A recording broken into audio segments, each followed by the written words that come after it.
So hello everyone, this is Matt Parker, also known as Double Tap, and this is now the third year in a row that I've done this water report webinar.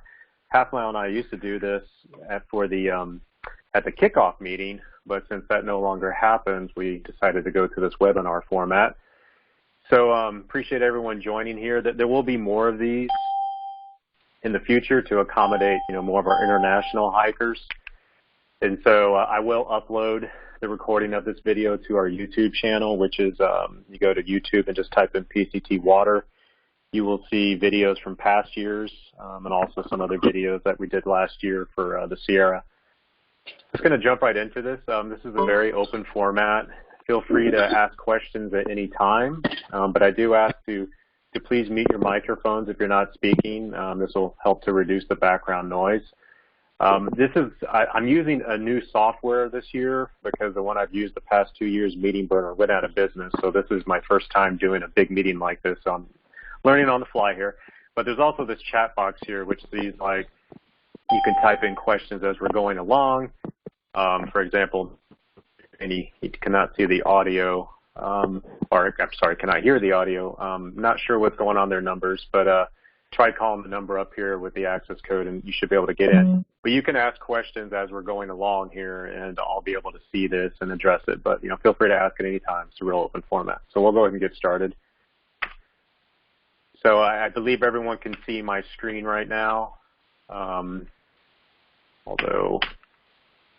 oops, here we go. Okay, there's a little bit of a lag here. I'm going to go into this mode here because that seems to be a little better. Okay, there we go. Okay, so like I said earlier, my name is Matt Parker, aka Double Tap, and I maintain the water report, which I assume most of you know by now. Just some basic information about the water report. Here's the website right here, www.pctwater.com. It's in PDF format, and it's pretty easy to use, and I'll walk you through in a second on how to use it. But just some other notes here. So basically, these are reports that you guys are sending in to me from the trail. And during peak hiking season, which is basically, I'm going to say it's March this year because we already have some hikers out there. But basically through March, through November to account for the Sobos, I'm checking this every day, multiple times a day to make sure that we're getting the most recent information updated onto the water report as fast as possible. Now, it's not the only source of information for water. GutHook is another application that has gained a lot of popularity in the recent years. I personally thru hiked the PCT in 2014, and I ended up using both the water report and in last year's HikerBot is another app that's come out that other people have been using. So it's important to note that there are more than one sources. Now, everything here is free at PCT Water. And I get questions every year asking if we're going to merge everything together, which ideally we would love to do. But the problem is that the systems are so different that at this time we have to keep them separate. To merge them together would be a very time-consuming process, unfortunately. So you can access the water updates at our website. You can also use GutHook and HikerBot, and I encourage people to use all three as sources of information to make sure that you have the most recent information. The water report has expanded in the last few years for a variety of reasons. The second bullet here. We don't have a water report section for the Sierra for obvious reasons. Water is not an issue in the Sierra, at least not for drinking. But we did add a page last year for the high Sierra pass conditions and also for some of the crossings. Some of you may have heard that unfortunately we did lose 2 hikers last year. They passed away in 2 separate spots, crossing dangerous creek crossings, and I'll spend a little bit more time talking about that later. The good news for you guys, at least for the class of 2018 so far, is that it's a pretty low snow year so far for us in California. I live in the Bay Area, and I go up to Tahoe on the weekends to ski. I was just there last weekend, and it's pretty low. But I'll show you some analysis on the snow levels too to kind of show that to you. So right now it's looking to be a very different year from last year. However, we're keeping this page up there so that you guys can send in updates for the high Sierra passes and the water crossings. And on that note, this note right here, I like to add that for anyone who's using an inReach device, some people last year they actually added our email to their updates, and we really like to encourage that because then we get real-time information on when you're out of cell phone coverage, because you can only update and access the water report when you have cell coverage, although you can cache it so that you can view it when you're offline later. But if you have an inReach, please add us to your updates so that we can add those updates to the Sierra page conditions, and also for the water report too. We did add a Facebook page, and many of you guys I think are already on this, but here's a link here. You can click on that, and I'm the one who manages that page, and I approve everyone who applies for it. I wish I could figure out how to turn that off, but I can't, so don't worry. If it says your approval is pending, I usually get to that in a few hours. And you can also upload photos there. I started adding albums last year, broken out by the different sections. For example, there's a section on California Section A, California Section B, and so forth. And anytime I get photos uploaded to that or sent to me via the water report, I put them up there sorted by the mileage point, so you can get a visual representation of what the water source looks like. But in essence, it's a very easy tool to use. Basically, we ask that when you send in updates that you include a few basic items. One will be the mileage point, and we ask you to use the half-mile waypoints here because that's what the water report is linked to, all of the half-mile mileage points. And he has updated in 2018. So I'm hearing some background noise. Could you guys please mute your mics if you're not speaking? Hello, for the guys who are talking in the background, can you please mute your mics?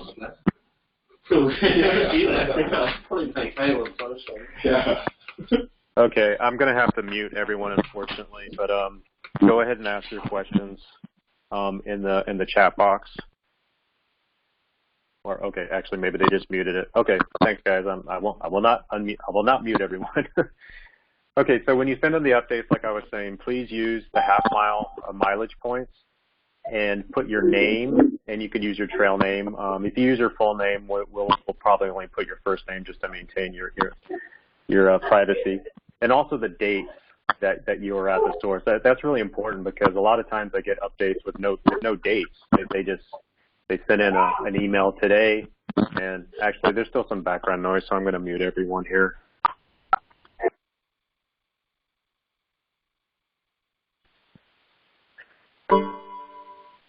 Okay, so I'm assuming everyone can still hear me. If not, someone will let me know, I assume.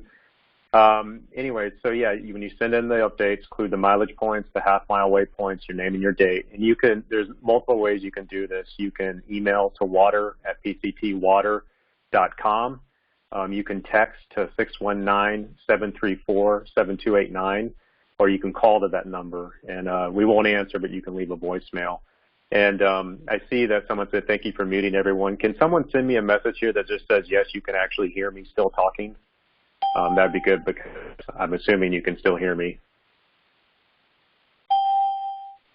Okay, I'm seeing some. Okay, great. Thanks, guys. Appreciate it. Hey, the mute button works. Okay, so let me just go right to the water report, and you can kind of see how it is. So here's how the site looks. And it's really easy. You just come down here, and you can click on any of these sections. And we've got it broken out into 6 different sections. So I'll just click on the first one here. This is from Campo to Idlewild, and it basically just pulls up a PDF, and I'll go through each of these columns and kind of explain what they are. We also have videos, our webinars from last year, from the 2017 water report webinar that I did, and also the Sierra report that I did with Ned Tibbetts. And we don't plan on doing one for the Sierra this year just because the snowpack's so low. If that changes, obviously we'll do another one, but feel free to reference the one from last year, which goes into a lot more detail on planning your path strategy and creek crossings and snow, snow safety in general. Make sure there's no, okay, good. All of you can hear me. Perfect. All right. A couple notes here. I just kind of splash some comments here and there to add something. So you're probably tired of hearing this, but never rely on water caches. This is really important, especially with the last 4 or 5 years, or even before that. We've seen a dramatic increase in the number of hikers, and I'm going to show you some data later on one of the most famous caches, the Third Gate Water Cache at mile 91, that shows how much the usage has increased dramatically over the last few years. Caches are great, but you can't rely on them. You got to assume that they're all dry, and so it's a nice surprise even when you get to one, and there is water there. One important note here about the third gate cache at mile 91, the group of people who maintain this are wonderful trail angels, and they've been plagued with people leaving a lot of trash, used toilet paper around the area.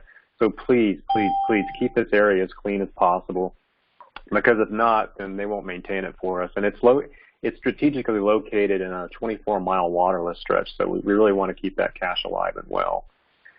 One other point I'd like to make, just because I see this every year, is down here at the bottom right, is that your first reliable water source when you start is going to be Lake Morena, which is 20 miles in from the U.S.-Mexico border. That's a long ways to go on your first day, and I see a lot of people trying to get to Lake Morena in one day, and they burn themselves out. I've seen hikers who've had to leave the trail after the first day just because they pushed themselves too hard.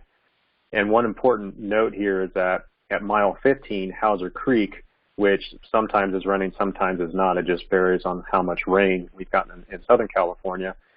You're going to hit a 1,000-foot climb coming out of there, and usually it's going to be in the late afternoon heat because most of you guys start at the U.S.-Mexico border early in the day. So think about that. If you get to Hauser Creek and it's 2 o'clock in the afternoon and it's 100 degrees, and you're really pushing yourself to get to Lake Morena, you still got 5 miles and a 1,000-foot climb, and unless you've been training every day, that's a lot to put your body through. So I just tell people, don't go full broke on the first day, and you don't have to camp near a water source. I dry camp all the time, and you just get water at the last water source, hike a few miles out, and then you camp and you have the place all to yourself. So just a note there. Okay, no questions. All right. So a couple of new things for 2018. Actually, just a history lesson here. So a lot of people think that Half Mile and myself started the water report. We actually didn't. It was started by a gentleman named Azabat. That was his trail name. And unfortunately, he passed away in 2012. So Half Mile picked up the mantle in 2013, and then I started helping him in 2014 after I met him on both of our through hikes. And so for the last 3 years, I've been maintaining it with his help. Now, we did just add, this is a pretty big change, actually, this second note here. So about 2 miles have been added to the PCT, starting in California Section M, just north of Sierra City. I don't know the reasons for the reroute, but it's happened. So that's changed the map 2017 to 2018 in terms of the half-mile mileage points above Sierra City. Now, Half Mile updated that for 2018, and I just spent the last week updating that on the water report. So we're all up to date now, but just keep that in mind that you actually have 2 more miles to hike on it. I mentioned that he's got his 2018 PCT maps, and you can click on this link and go straight there and download them. They're free. It's an amazing resource, and he puts a lot of work into these things. And I talked about the Facebook page and the Sierra and Creek crossing updates, and it's on a little bit of a different location. I'm going to go back to the water report. So the Sierra Snow and Ford report is actually below the other ones, as you saw here. So if I click on that, you'll see it pulls up. We actually put some Southern California portions in there because you can't get snow. It's blank right now because I removed all the updates from last year because that's not helpful. They're over a year old now. But I'll be populating these as we get updates from you guys on the trail. Okay, looks like we got a question here. Can you give us information on the water cistern 1.5 miles up the road from Hauser Creek? Yeah, so Sean, I haven't received a recent update on that. I will say this, Rebo posted a really good video on YouTube on how to get to that, and I believe I put instructions or a link to the water report. But I haven't gotten a recent update on that. And I'm glad you asked that because it kind of brings up an important point. Every year people ask, hey, how come the water report hasn't been updated? Well, it's updated every day, multiple times, but it's only as good as the updates coming from you guys on the trail. Case in point, if we go and look at this, so this is the first page here. It's one I Campo, and I'm just pulling down the first 26 miles or so. So the way this works is if you look in the upper right-hand corner, you'll see the last time I updated this. And so I just updated. I got an email this afternoon, so I went in and put the updates in, and I updated at 5:36 p.m. today, so just under an hour ago. And then if you go look at what's underneath, basically the way it's formatted here is that the first column is half miles map number, so map A1, for the very first map, the mileage point, the waypoint that he calls it, and I'm just using the juvenile ranch facility here as an example because it's the first one.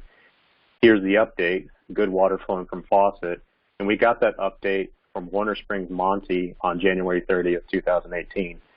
So, there's no way we could possibly update every water source every single day, although that would be the ideal scenario. But the point I'm trying to get across is it's only as good as the information that you guys are sending in to us. So, I just stress to, take notes when you're on the trail, about every water source you go by, and when you do get cell coverage, send us an email or leave a voice message or send us a text, and that will greatly help the hikers behind you. So it's definitely a pay it forward kind of thing and good karma. One of the things that I started to do last year is for some important water sources, I'm putting a little bit of a history in here, and I'm just going to use Cottonwood Creek bed here at mile 25 and a half as an example. And so if there's some, multiple in the last month or so, I try to put that in there, and I'm only putting them in right now, but it's rare that we get this early season reports, and actually every year we get more and more earlier season reports, which is great.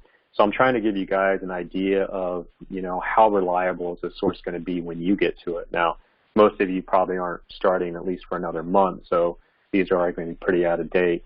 But there are very particular water sources or very strategic water sources, and I'll talk about one later on called Golden Oak Springs, which is at mile 583, a very strategic spring in California Section F.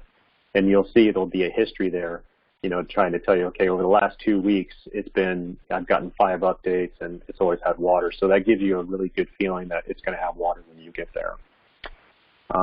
A couple other, we're trying to put as much information in there to make your hike safe. We try not to put unnecessary information, but for example here, look at the bottom line here. This E. coli has appeared many times in the Mount Laguna area, so we're just stressing to you, make sure you treat all water sources in the Mount Laguna area.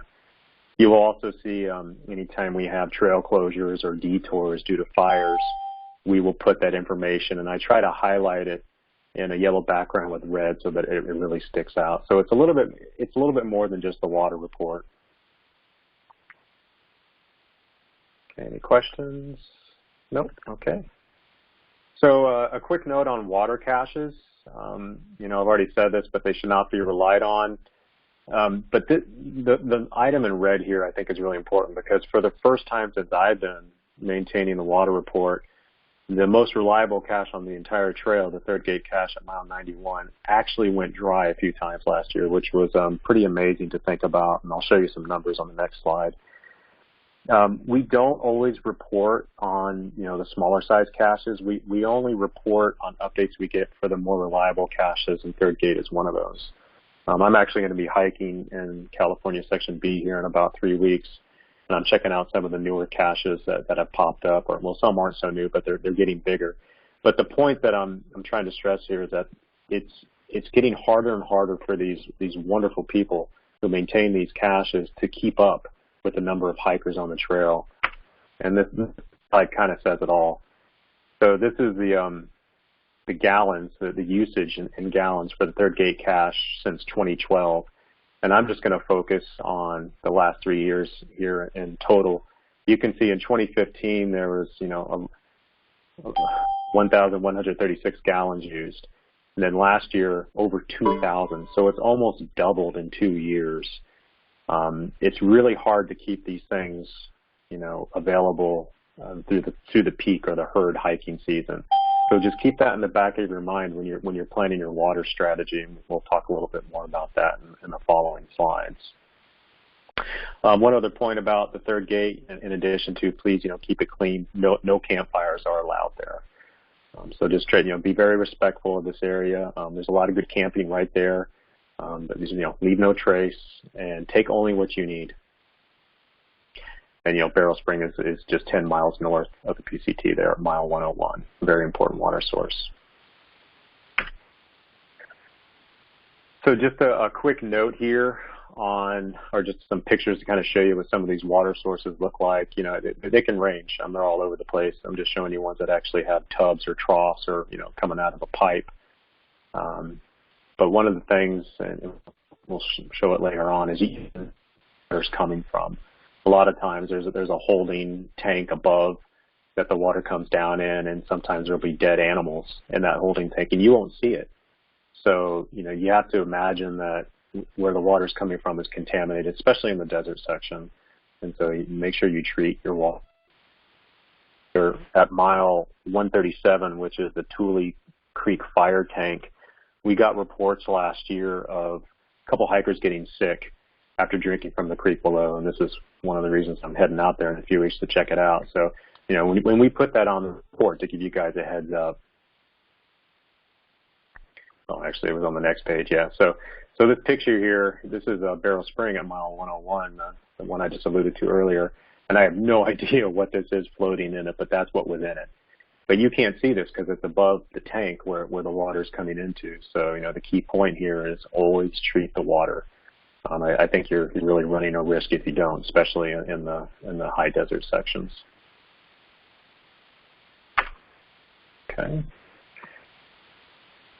Okay, so I'm going to spend a little bit of time on the drier sections, or the longer drier sections of the PCT.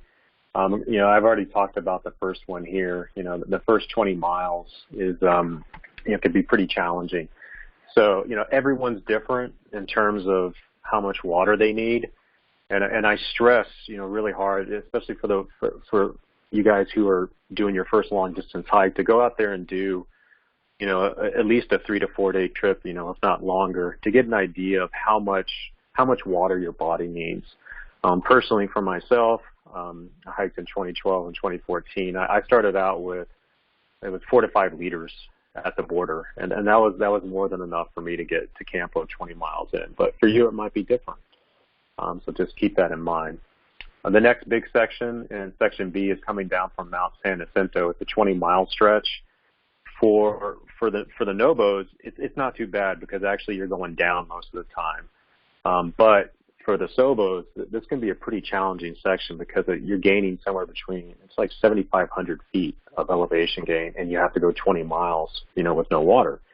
So you're probably going to start with a lot, and you have to go up in a lot of altitude. So just kind of keep that in mind.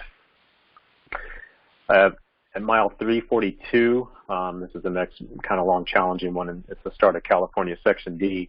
You have a 23-mile distance to Guppy Spring, and it's about a 6,000-foot climb. And in most years, it's not too bad. But the keynote here, I should have put this in red, so I'm going to do it now, is that Guppy Spring went dry multiple times in 2016 and in 2017. So you just got to keep that in mind, But luckily, when you get down to the I-15 area at Cajon Pass, you can download the water report, look at Guthook, look at HikerBot, and you could see, okay, what's the current status of Guppy Spring. Hikertown in Section E, this is the Aqueduct hike, which is flat, which is good news, but it's often very hot. So just keep in mind you got a 24-mile waterless stretch here.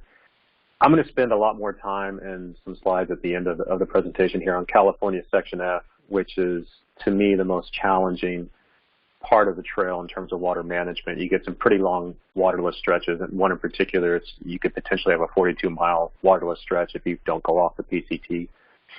And we'll talk more about that. But one of the things that's interesting, and this kind of caught me off guard too when I hiked, is that you're not done with long waterless stretches once you're out of the desert. There's a pretty good sized one in Northern California, and this is way above Tahoe at the Hat Creek Rim. This is a 30-mile waterless stretch. And then also in Southern Oregon, you have a 26-mile waterless stretch right after Crater Lake. So it's not just the Southern California portion. And that's one of the reasons we added Oregon and Washington to the water report 2 years ago. But that was mainly because we had a drought on the entire West Coast, and Oregon and Washington, Oregon particular was more challenging. So we decided to add it. You know, most years you don't really need it for Northern Oregon, but people are sending us updates, so we figure, you know, it doesn't hurt to keep on maintaining it. Okay. And just to remind everyone, I had to mute everyone, unfortunately, because there's a lot of background noise.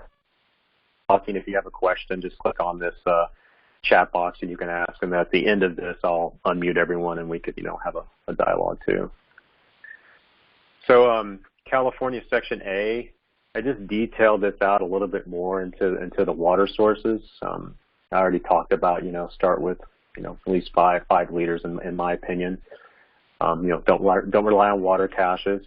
But down here at the bottom, I just kind of highlight the main ones in terms of where you can usually get water. So I'm not going to go through each one individually, but I would like to make some comments in particular on mile 68 at Rodriguez Spur Fire Tank. This is a very strategic water source just because of its mileage point, and it gets damaged every year just with the handle on it. And there's instructions on the water report on, you know, how to do this, and when you use it, make sure you turn it off completely, because if it drifts, then, you know, it's going to run out quicker. But it went dry multiple times last year, which is pretty impressive in a bad way, just like the third gate water cache going dry. So just keep that in mind. Mile 77 at Scissors Crossing, the cache is actually being maintained again. I won't bore you with the details, but the people who maintained it in the last year, they stopped doing it in 2017 and they started it up again in 2018. But, you know, like I said, it's a water cache, so you can't always rely on it. And then the rest here I'm not going to spend too much time on because I've already talked at length about third gate. But the fact that went dry last year is kind of a interesting precursor to what could come this year. So the next two slides are on Section F, California. This is basically the southern end of the Sierra. You're in the Sierra, but it doesn't quite feel like it because you have such dry waterless stretches. Oops, minimize that. So I've highlighted them here. One of the key things to note is that you start off with a potential 36-mile waterless stretch. And that's assuming that Golden Oak Spring, mile 583, which I talked about earlier, is either too slow to really get water or it can be dry, which it has gone dry in the past. As a matter of fact, a couple of years ago, the trough there was damaged, or the spring itself was damaged by in the area, and you'll see huge cow pies literally right next to the water tank here.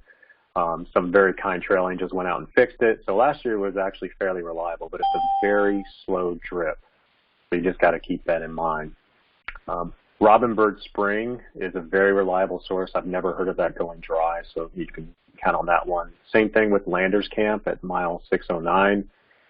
And then Willow Spring at mile 620 is actually off the PCT. It's 1.6 miles off trail, so it's a 3.2 mile round trip. And that actually went dry a few times in 2016 and 2017, so you just got to keep that in mind. But what I like to talk about for Section F, there's just a few key points that, you know, you don't have to think about too hard right now, but I think it's good to think about before you're there and you're planning your water management. And I'm just going to pull up half miles map to kind of allude to the point I'm going to make here. So if we go to Section E and go all the way to the end, you'll see, oops. So a lot of people will get off at mile 558 down here in the bottom, and this is Tehachapi Willow Springs Road. It's a fairly easy, it's an easy-ish hitch to get into Tehachapi, and that's great and all. But the problem is if you come back and you start your hike here, you're adding more mileage to an already very long, dry, waterless stretch to Golden Oak Spring. And so just think about that, because I think 99% of PCT hikers hitch in from mile 558 and come back out and then start their hike. So that's my point here, is that if Golden Oak Spring is dry and you start at the Tehachapi Willow Springs Road, you could have a 44-mile waterless stretch before you hit Robinbird Spring. If you decide to hitch back out on Highway 58, which can be more of a difficult hitch, it's only 35 miles.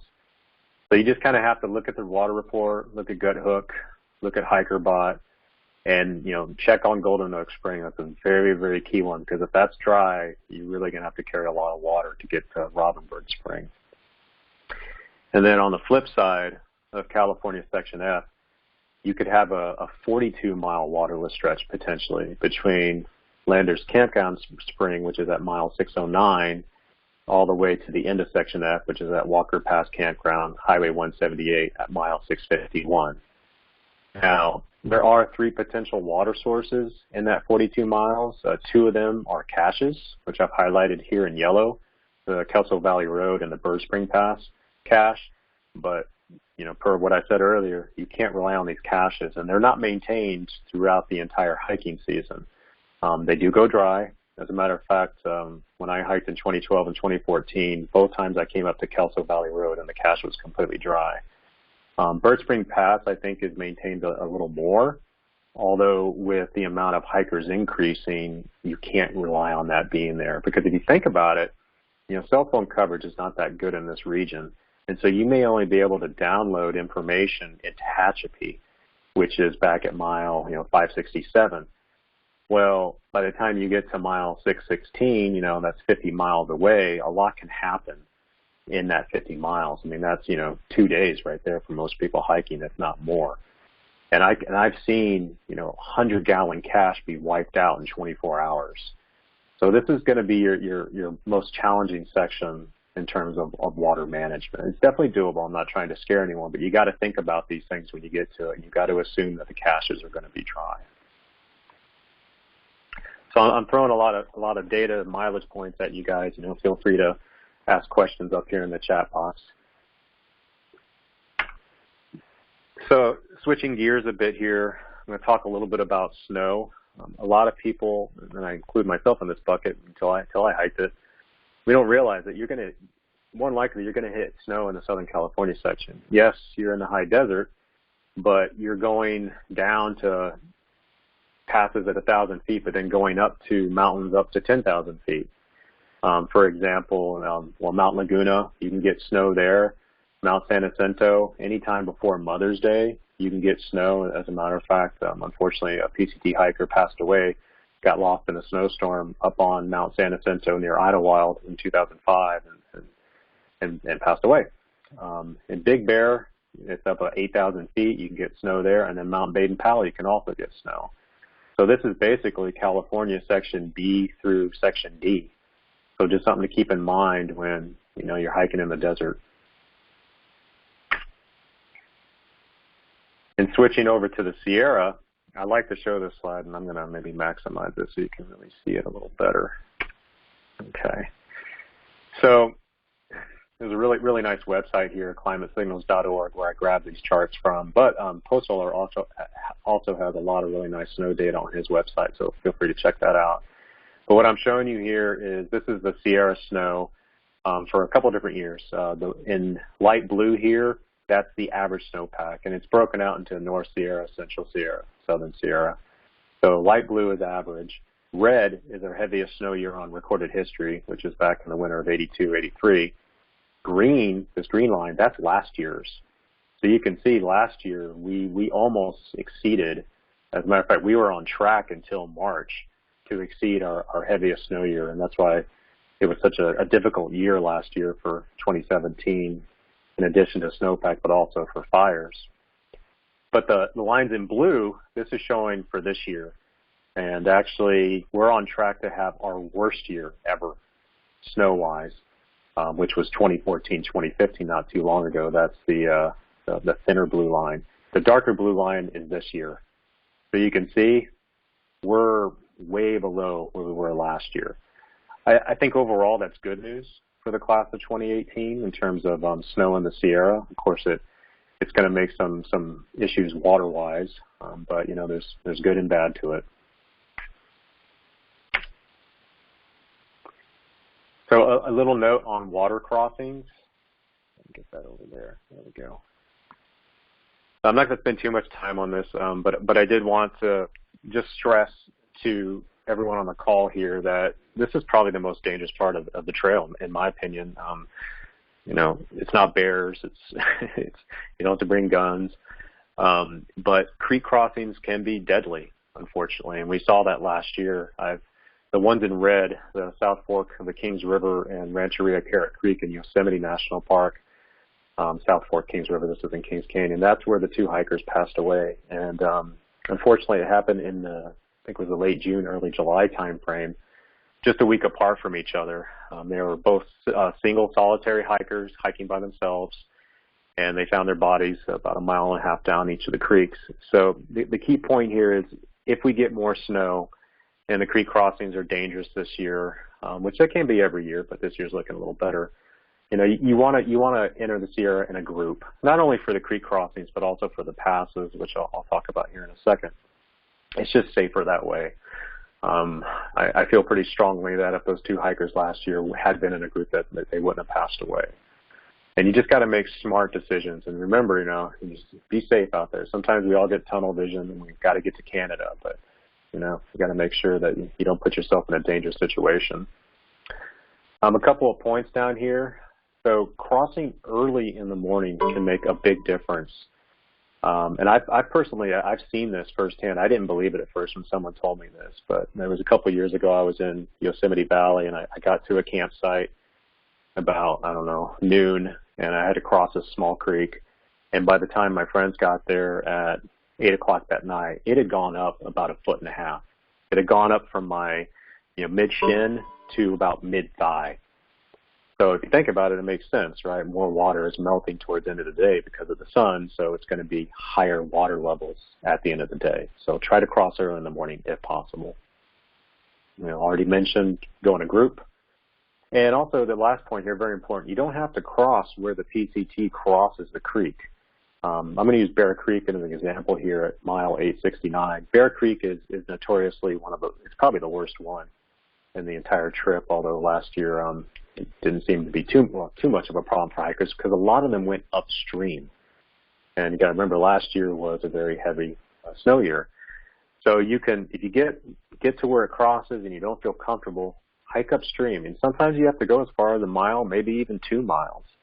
And often you'll find that some of these are near headwaters of the river or the creek, so that it'll branch off into multiple tributaries, which are a lot, easier to cross. So just kind of keep this in the back of your mind when you're planning your strategies on creek crossings. And very important, I mentioned this earlier, if you have an inReach, add our email or the number to text to it so that when you send that message out, we get that right then and there, and we can update the report as soon as we see it. Oops, doesn't like it when I go into full screen mode. All right, we'll go back to this mode. So I only have one slide on the Sierra. I haven't gotten too many questions about the Sierra yet, just that primarily I think because of the low snow year. But I like to show this slide to emphasize, or summarize all the high passes you'll be going over. If you watch the 2017 Sierra webinar, Ned Tibbetts and I go into way more detail on potential exit points, pass strategies. Personally, for myself, I always try to camp as high or as close to the pass as possible so that I get up and over it before it gets too hot and the snow gets too slushy and you're post-holing in it, on your way down, which can really impede your progress and slow you down. Personally, for myself, I post-holed coming down Forester in 2014, and I hurt my foot. I ended up limping for the next literally 1,500 miles on the trail. So if you can avoid post-holing, it's highly recommended. And same comment for the Sierra High Passes as with the creek crossings. Add us to your inReach device and send us real-time updates. And if you don't have an inReach, take a note so when you do get into cell phone coverage, you can send us updates on it. And this is where photos and videos, I think, are really important, especially for the passes and the creek crossings. And so you can either email those to us or you can upload it to the Facebook page that I mentioned earlier. And also, one other reason to avoid going over the passes too late in the day is thunderstorms. Thunderstorms are very common in the Sierra, but usually, unless there's a system moving through, usually they hit later in the afternoon. They can be really powerful and frightening. As a matter of fact, I took this photo that you're looking at right here on the JMT in 2007, right before it unleashed on us. And it's pretty frightening being stuck above tree line with lightning and hail coming around you. So you want to avoid that if possible. Just a comment on closures. I've listed all of the closures that I'm aware of, and I'm referencing the PCTA website. I work very closely with Jack Haskell, who does an outstanding job at the PCTA, and last year he did so much for the class of 2017 in terms of putting up information on detours. It was a really bad year. Some of you guys may have heard the class referred to it as the year of fire and ice, and that's pretty accurate. And there's still a lot of closures right now. I think some of these will open up before you guys hit these sections, but some of them will still be there. As a matter of fact, the California fire, the mountain fire here, this one's been in effect for, since 2013. It did get a little smaller, but there still is an official closure. But there is a detour map that Half Mile has posted, and I put the link here so you can download it. So at least you can keep a continuous footpath. It does involve some road walking, though, so be wary of that.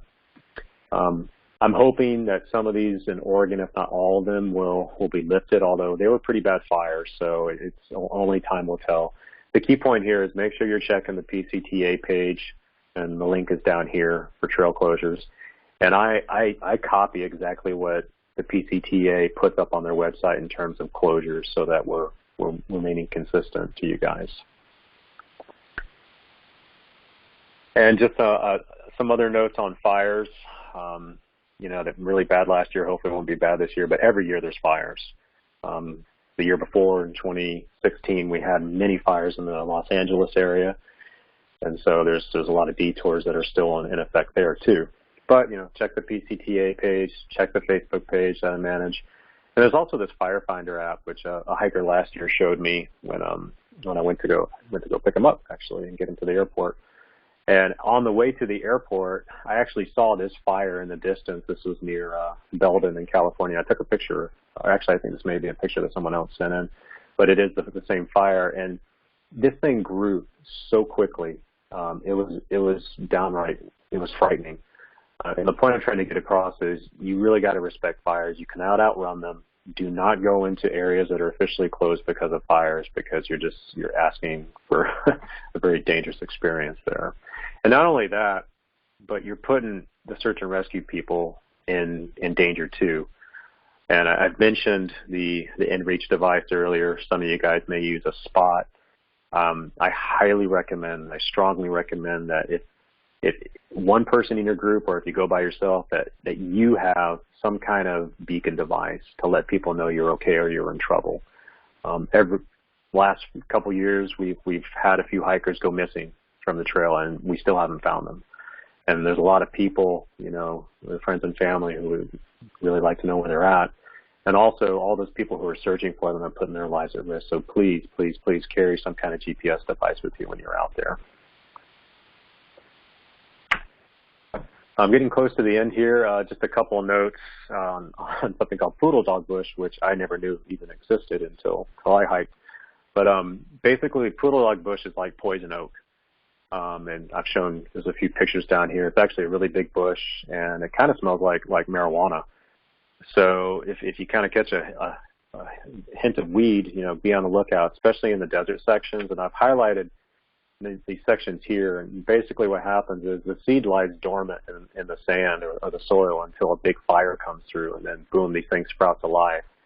And so these are mostly fires from 2 years ago, but I'm really interested to get updates on Poodle Dog Bush in these sections, or any section of the trail, really, especially if it's making it difficult to get around. Now, if they're off to the side of the trail and they're not impacting you, I don't need to know about that. But if there are some sections where it's overrun, I mean, this thing goes really quickly, and you don't want to rub up against it because it can really lead to a bad day. I like to equivalent it to poison oak on steroids. So just be aware of it, and that's what it looks like. Another picture of Poodle Dog Bush here. It doesn't always have the purple on it. It can look like this, but once you've seen it and you recognize it, it's pretty hard to miss. And of course, poison oak. I know a lot of you guys probably know what poison oak looks like, but just remember, leaves of 3, let them be, and it kind of looks like this. There's usually a glossy sheen to it. And really, that's it. We do this every year to kind of give you guys an update, a summary on what to expect, how to use this. We just ask that you please send us as many updates as possible. The report's only as good as the information that you guys are sending us in. So we really appreciate it. And I'm going to unmute everyone here so we can ask questions. I don't see anyone asking questions in the. Let me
Hey, Matt, this is Ed Laura. I don't really have a question, but I just wanted to say thanks very much. That was very, very helpful.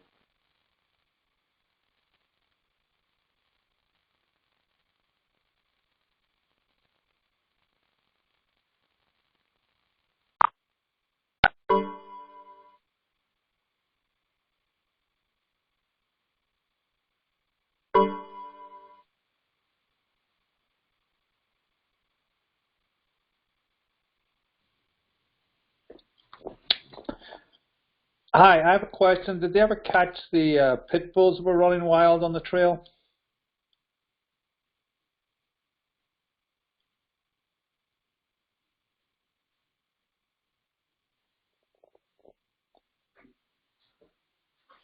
Still on. Get out.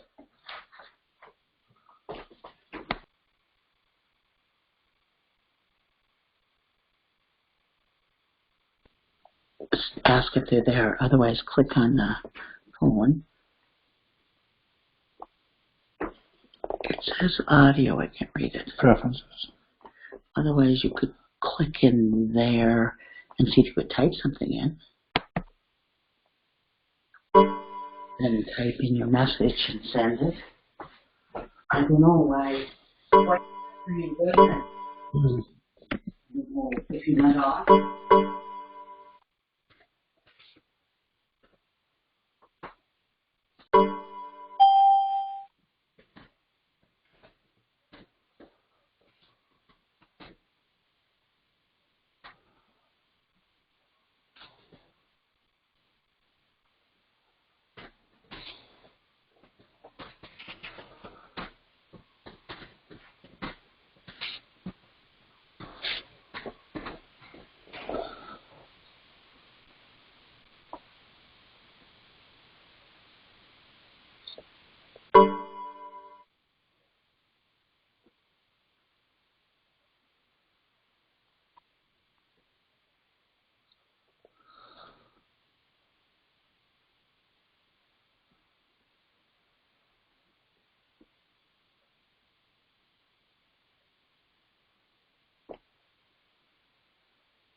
How do I know if it went, Barb? How do you know it went? Yeah. I don't know why you can't hear him anymore. Did he go offline? Okay, so, where? Turn. So that looks like it went then. But Okay. I don't know,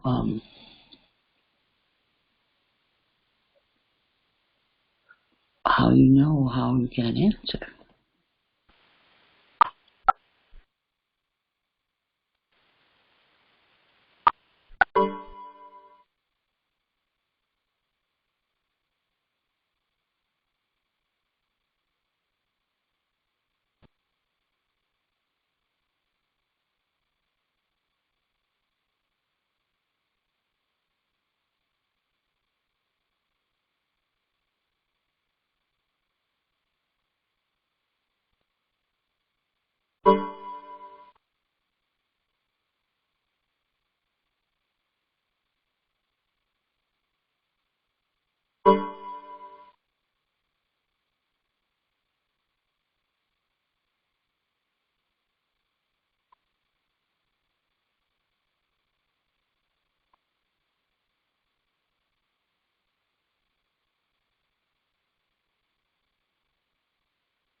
Hello, this is Double Tap. I'm back. Can you guys hear me now?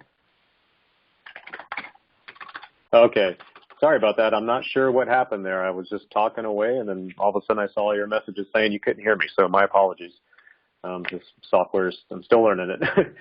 Okay, so let's go back to the questions. I'm not sure when I dropped off, so I'm just going to go back up. The last one I was talking about was from Russell on the AZT's water report and a reliability rating. So yes, we do have something like that. As a matter of fact, I'll show you an example. So one of the things we do, and I'm just showing you the first page here, is if we put it in blue and it's got these asterisks in it, that means it's a more reliable source, and 2 asterisks is more reliable than 1 asterisk. So it's not as detailed as the AZT's report, but it does kind of give you an idea that, hey, if it's blue on the report, odds are it's going to be a good source. But you always got to look at the actual description to the right of it to make sure. Okay, let's go back here and see what other questions there were. Okay, all of them's about how I can't use the software. I don't see any other questions. So, and I think I answered the question about the pit bulls. Let me know if that was not answered or if I dropped off before that. But I was saying that it will happen to you on the trail inevitably, that you will have dogs off leash that will rush you. I wish I could say that it's not going to happen, but it happened to me multiple times, so just be prepared for it. But these were actual, dogs that had owners with them, and they just didn't have them on leash. I never ran into roaming pit bulls in the wild. Okay, well, I don't see any other questions. Can you guys still hear me? Can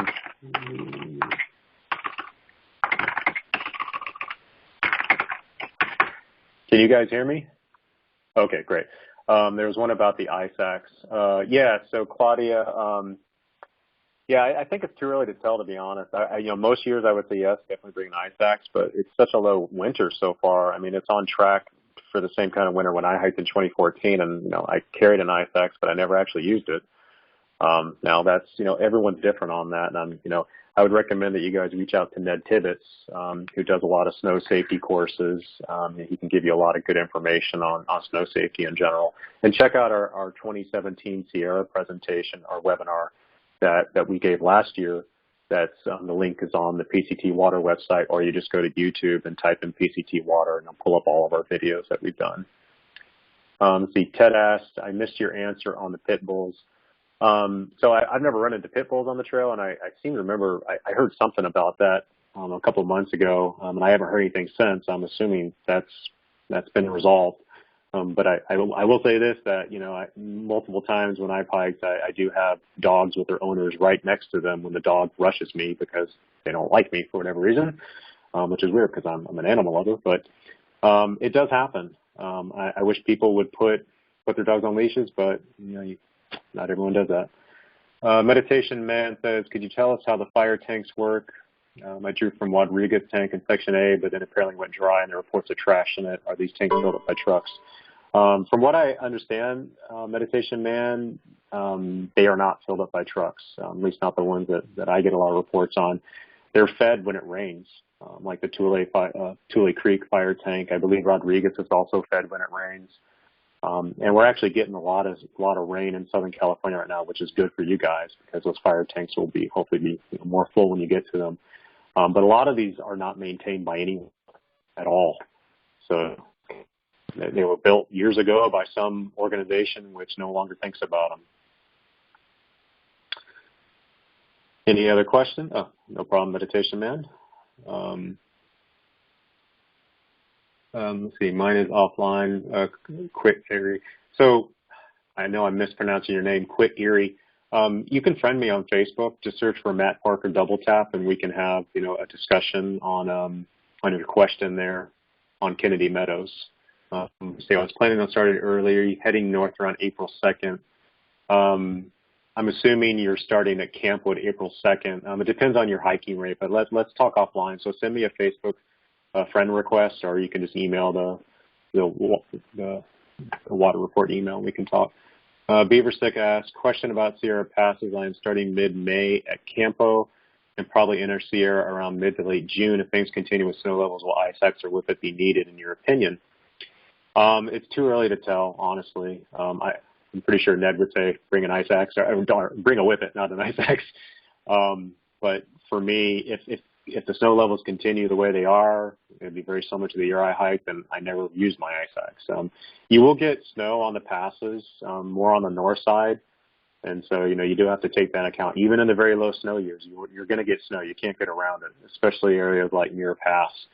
But, check out that 2017 Sierra webinar. We went into way more detail on each of those passes, and we put photos up there on what the north and the south side looks like. So you guys have an idea, because you have to keep in mind when you're up there in the Sierra, there's snow. So you won't, I know where the pass is at because I hike there, every year. It's my backyard. But if it's your first time in the Sierra, it can be a little confusing. Let's see. Ted asks, any news on Greyhound bus from Manning Park? I have no information on that, unfortunately. I recommend, though, if you haven't already, gotten Yogi's guidebook, it's very, very useful. And I think she has information in there on transportation and such. I used her town notes in 2014 extensively, and they were really, really helpful. The Ned says, hard, crusty snow or man on the north side of the passes. Oh, yeah, I experienced that. Kyle says, if you get Poodle Dog Bush on your clothes, should you wash them before touching them? Yeah, definitely.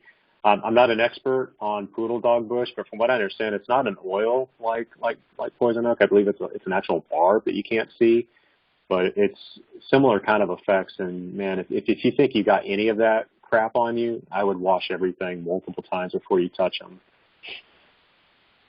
That says, be aware of the Sierra when it starts to thaw out. Yes, most definitely, especially with the creek crossings, which was kind of an interesting, note last year. Not interesting good, but interesting bad, that the two hikers who passed away was actually pretty late in the thaw. But we had so much snow last year that it didn't make a difference, unfortunately. Okay. Any other questions? Okay, it's really silent, so I feel like I'm just talking to myself here. I hope you guys can still hear me. Can someone send me a message to let me know they can still hear me? Okay, great. Okay, all right. All right, well, if there's no other questions, I'll go ahead and close this out. Thank you, everyone, for attending. I'll upload the video to YouTube. And, thanks, Beaverstick. Appreciate it. Thanks, everyone. We're happy to help. We don't get paid any money for this. This is something we do because we want to help you guys. We're paying it forward, and send us updates while you're out there, and pay it forward and help out the hikers behind you. So check out the PCT water station. It takes a few hours for this to process, so I probably won't get it up till tomorrow morning. And also, we'll upload the slides so you guys can download it. And any questions, just send us a note at the water report. All right, thanks, everyone. I'm going to go ahead and stop the presentation now.